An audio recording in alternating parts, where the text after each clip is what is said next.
big cities. But in the suburbs, the countryside, many people just live in extended family. For example, this is an example of an extended family in the countryside of Morocco. Because in a family we can find many children, and they have their children and the parents, grandparents. They sometimes live in one house. Yeah. So there are children's parents, grandparents. What about the parents' siblings? Sorry, can you repeat? Parents, siblings, do they live there as well? Yes, they do. All mainly the brothers, sisters, and those who are married and have children, they live with their children in the same house.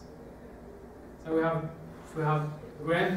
sometimes grandparents, parents, and children, and the, how do you call them? The daughter, the son of the child. Same relationship to the grandparents. Granddaughters and grandsons also live in the same house.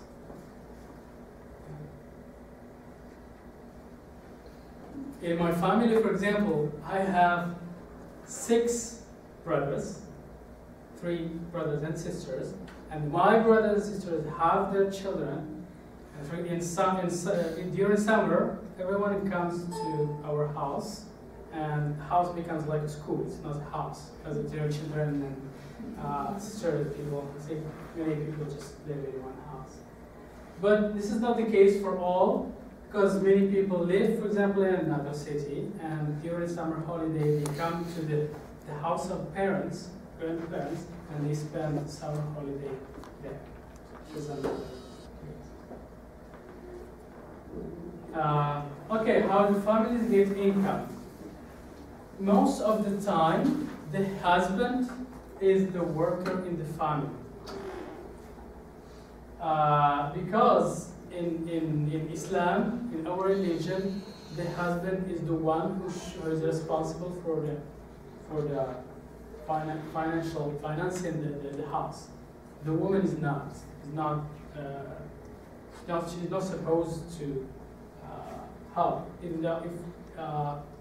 except if she wants to.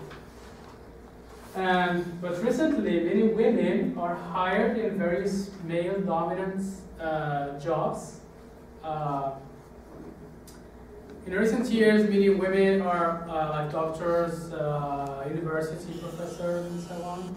But for one time, only men are in these positions. And in some families, also children do work and help their parents. But in recent years, the government does not allow that, because she promotes the education for children at least till the age of 15.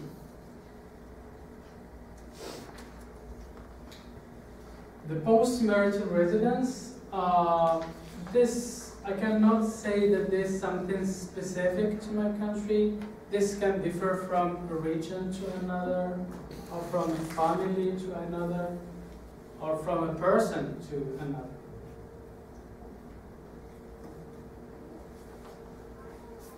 Because, for example, there are some regions, parents, for example, oblige his son to live with them in the same house. And this also depends on the one's background and education level and the type of work they have and so on. And whether he believes or he accepts that he should be with his parents or live separately from them.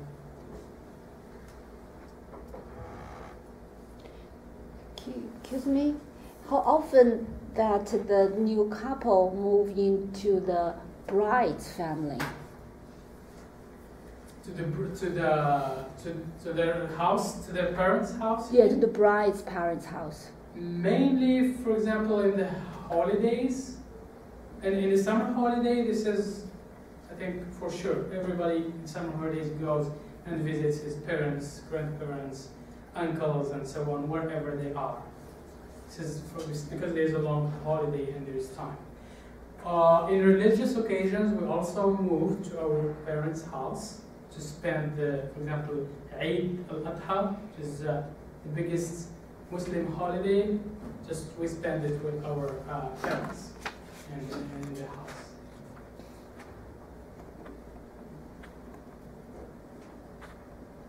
If you have any questions or something, or you can jot it down to finish as you like. How long is the summer holiday that you're talking about? It's mostly like 3 months. So families will like all live together? Yeah. Most of them, they live together. What about people who have like jobs and stuff? They just organize, because in summer holiday, at least you can have, in every job, at least you can have like at 20 days or something like that.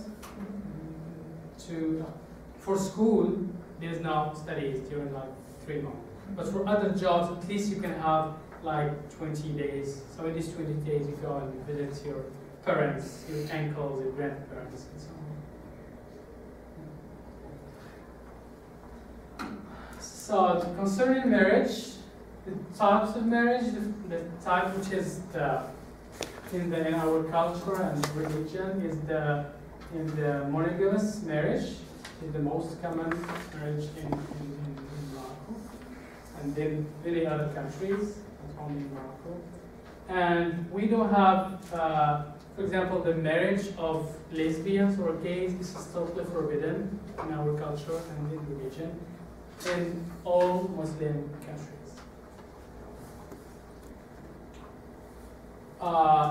Polygamy rules. Well, in Islam, polygamy is allowed, but it's forbidden when there is the risk of inequity between the wives. And this is something very important that I think you should know, because many people do not know this. They just think that in Islam allows to have 4 wives. That's what they know. You don't know the but thing.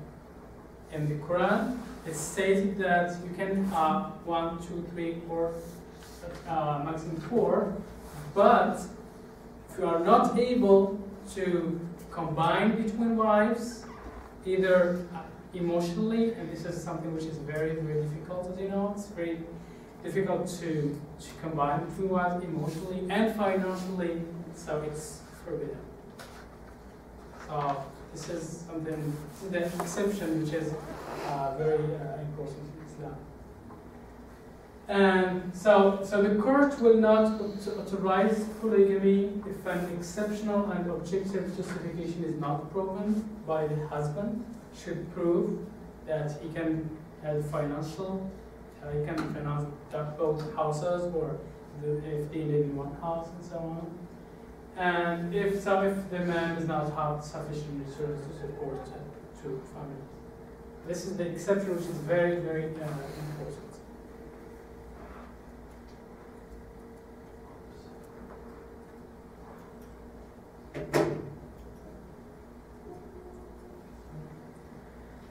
Well, endogamy rules, endogamy is allowed, but it differs from person to another. Everyone has his own perspectives toward that, and this differs from a tribe to another. There are tribes who do not allow people to marry from another family and so on. So this is kind of different. But many people do marry from the same family. In my family, I have 2 brothers and a sister that marry from the same family. Excuse me, can you explain more? They marry from the same family? You mean the brother and sibling get married, or just cousins? No, not the. For example, the sister can marry. Of course, she cannot marry her brother or she can marry, for example, her cousin. For example, my sister married my cousin. That's what I mean by the same family. Same bigger family, not the small like brothers. But sometimes cousins do live together. Do live together? Where? Yeah, I mean, like because you have extended family, so grandparents are there, parents and their children, and the parents' siblings are there with their children as well. So then the cousins live together in the extended family, and they get married like that. Yeah, there are, for example, in the countryside in which they get married and they live in the same house because they don't have financial resources to live elsewhere. No, I don't mean they live in the same house with their parents after they get married. I mean before they get married, they know each other already. They live with each other already. They know each other, and maybe from the childhood they were together.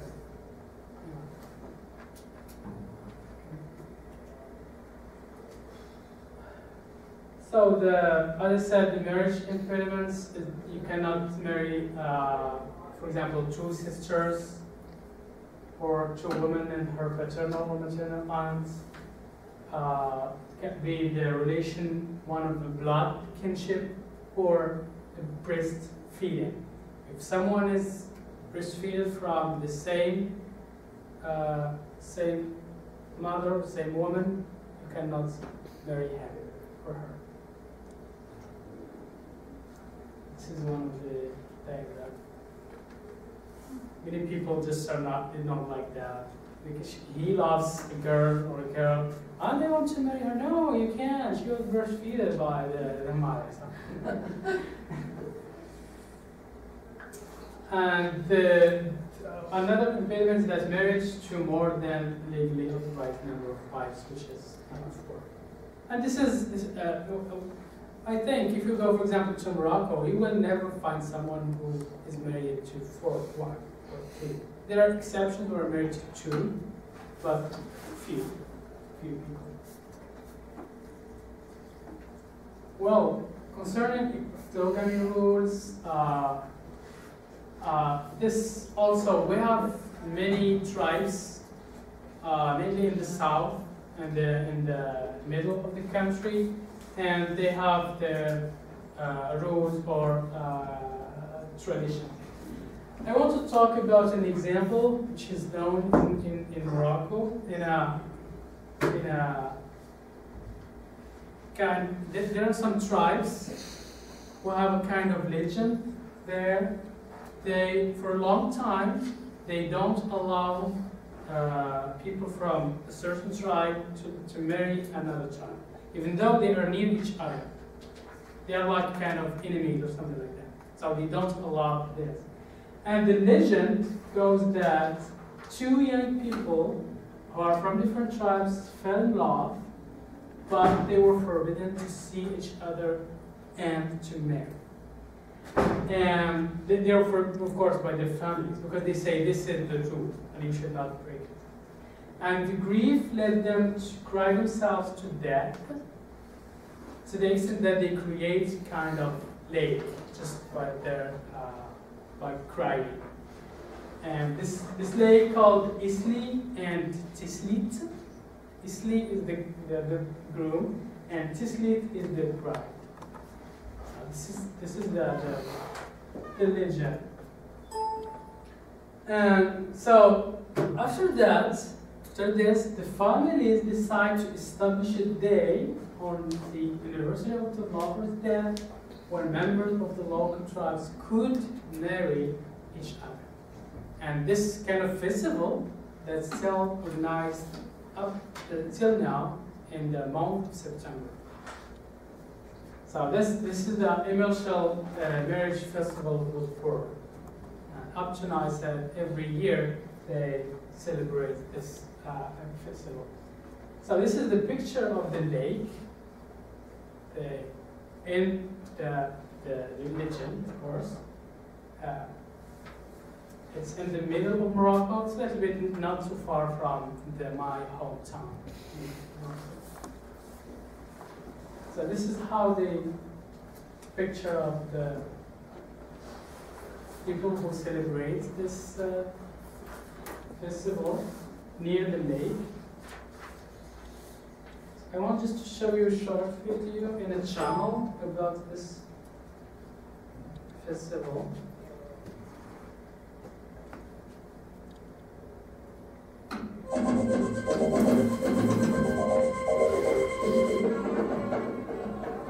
Any wedding is a cause for celebration, but how about dozens all at the same time? In the remote Berber village of Untitled, around 60 newlyweds are celebrating their big day at a gathering known as a musim. It's a region where modesty and discretion are paramount, and none of the women opts to speak on camera, but one of the young men accepts. It's very nice to get married here. I was born in Untitled. It's my home region. It's very important for me to get married according to tradition at the musim, and it's also more straightforward getting the paperwork done. Registrars are on hand, saving the couples a 150-kilometre journey to the nearest town. The brides and grooms often come from remote villages. Less than 4 years ago, the area still didn't have electricity, and many parts of the region were inaccessible during the winter months. Young people already knew each other. They meet each other in the valleys and villages, but they wait for this occasion to enter into marriage. And the musim is also a chance for them to meet people. If things go well, and they have the consent of their parents, they prepare to get married at the musim the following year. The 3 days of the festival are also a rare opportunity to meet people from elsewhere, and to enjoy the talents of musicians, storytellers and poets. Their tales of love and heartbreak seem to appeal to all ages. I got married at the musim right here in 1977. Since then I've come every year as it's a chance to meet friends and family, and also to buy a lot of things which come in useful for the rest of the year. This musim is part of our heritage, our culture, and it's a great pleasure to share these moments.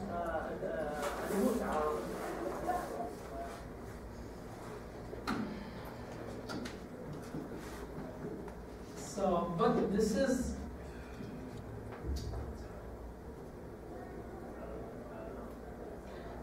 of course only typical to this region or to these tribes. In the south of Morocco also there are many tribes, and there are some who do not allow to marry from another tribe. You present yet for the oh, you today? You guys were in the Well, concerning the desired characteristics in the ideal future partner, of course, again, this is not typical to kind of culture, more than this is kind of individual things, honestly, educated or from same social class, from family or not. Oh, really?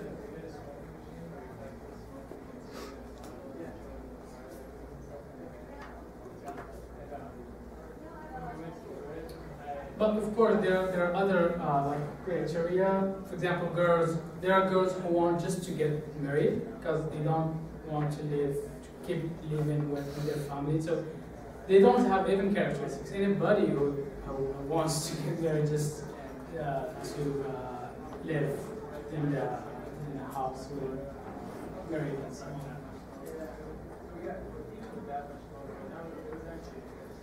How people find partners? For a long time, just the family is the one that's responsible for finding another partner. Mainly to find a wife to their son. For a long time, they just ask the mother or the sisters or the aunts to look for a wife. But for recently, just there are new ways of finding partners. People can meet in a college, or just can know each other, can be friends, or can know each other through social media and so on. So this kind of changes in recent years. Okay. So they marry for love then now? It's not so much about like financially, is it more for love? Yes, yeah, but there are places where they marry for love, but there are other regions in which there is no love, because, for example, there are places in which even he does not see this girl because he wants to marry till the day of the marriage. So there is no love. But this is in some like countryside. This is kind of rule, yeah. But in many regions, people do meet, and this is called the period of the engagement. After the engagement can be 6 months or 1 year or 2 months, it depends. And in this period, normally this is what's in the religion, which should be. People should know each other more and love each other in this period of engagement. They should not allowed to meet each other or to like to have a friend or something before the period of the engagement. This is why this is the purpose of the period of engagement. This is why they say that it should be as longer, just to give time to the couple to know each other and to love each other, then they move to the marriage. Then is it common for them to ever get engaged and then realize that they don't really like that person as much as they thought, and then break up? This is mainly the objective of engagement. If you feel that you do not love this person or you do not understand each other, they can just separate. Yeah.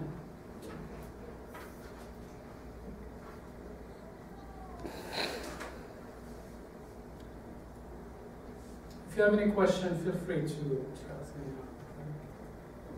Awesome.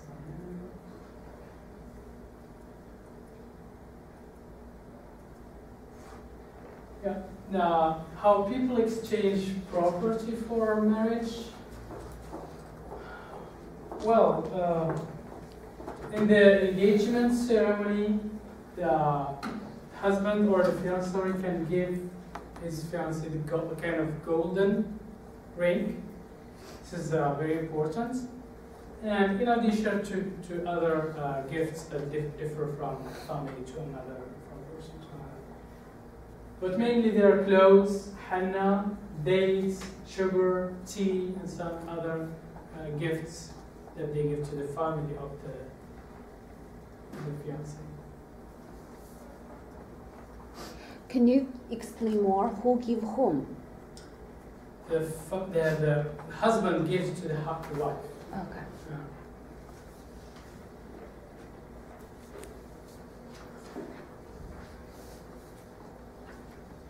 Yeah. In the wedding, after that, in the wedding ceremony, the husband should give a sheep to the family of his wife, and like flour, clothes, gifts, and anyone can add something else that he likes, special gifts to his wife, something like that.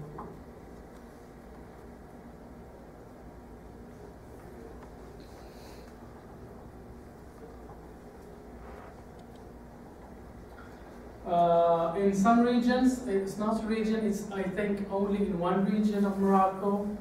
This is kind of weird, even for us. Is that to the wife, when they get married, the wife brings the bedroom furniture to the house of her husband. This is not the canon, but only for region in I think the husband is like, he should not prepare the bedroom furniture. Well, how do people divorce? They just have to make a written request to the court to explain the reason for want to get divorced. So Brandon and I are going to have to submit your work on Monday and Tuesday before. So the court just makes the processing the request of the divorce. And first, the court should try as much as possible to reconcile between the husband and the wife before agreeing on their divorce.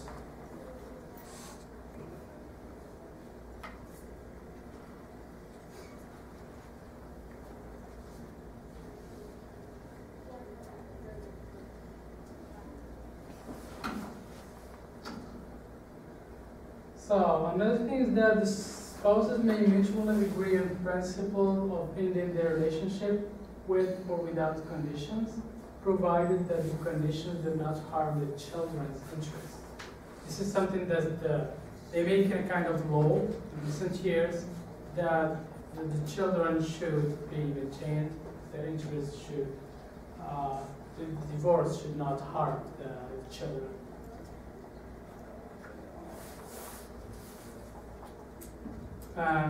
The father, after that, should provide financial assistance to his children if they prefer or if they live with their mother.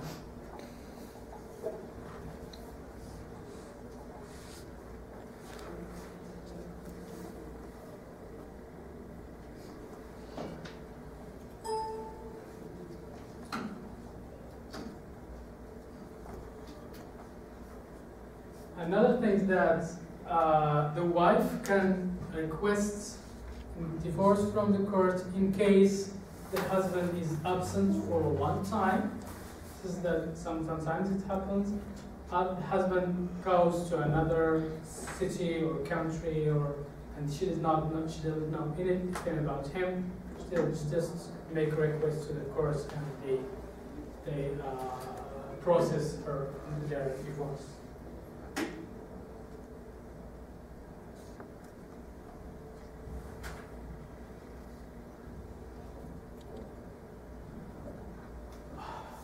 Well, concerning the parental responsibilities toward children, first there is protection of their lives and health until they come to the legal age.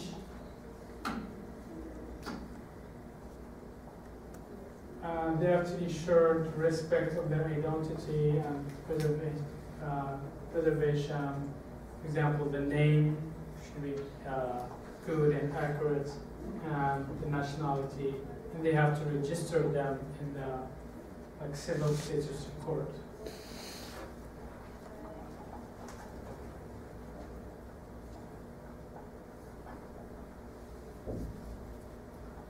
Also, the mother should breastfeed their children whenever possible, because this is something which is healthy and less expensive for many families. Of course, the religious guidance, proper education, training, and so on, which will enable them to live, to integrate professionally in life.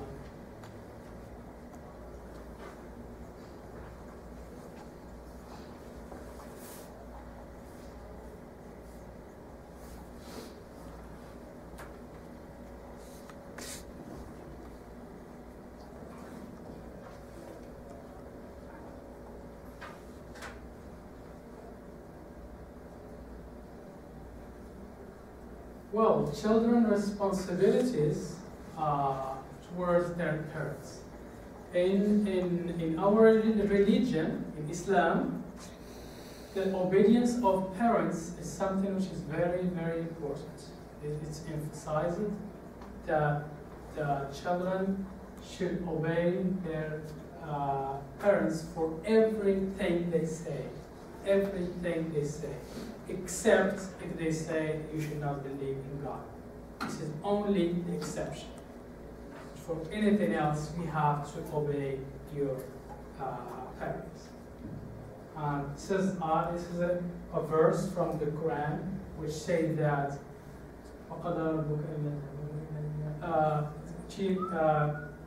God says that you have to obey Him and do good deeds to your parents.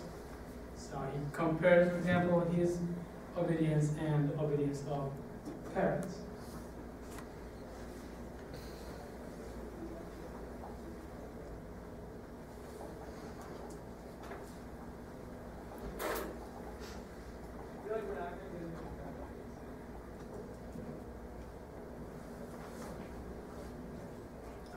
Can you take a picture to the slide? All right.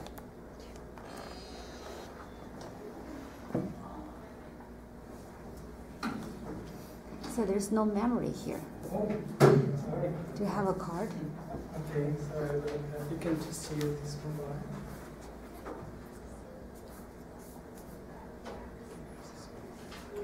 Here. Okay, sorry about that.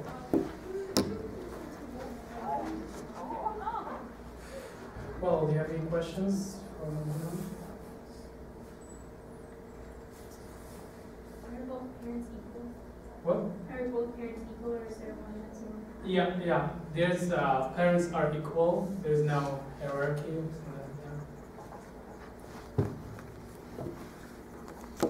I may forget something that is mentioned in your questionnaire, so you can just remind me, because I may not cover everything which is there. So once parents become old, they should receive the complete care from their children. This is something very important. Parents or grandparents do not go to the nursing homes.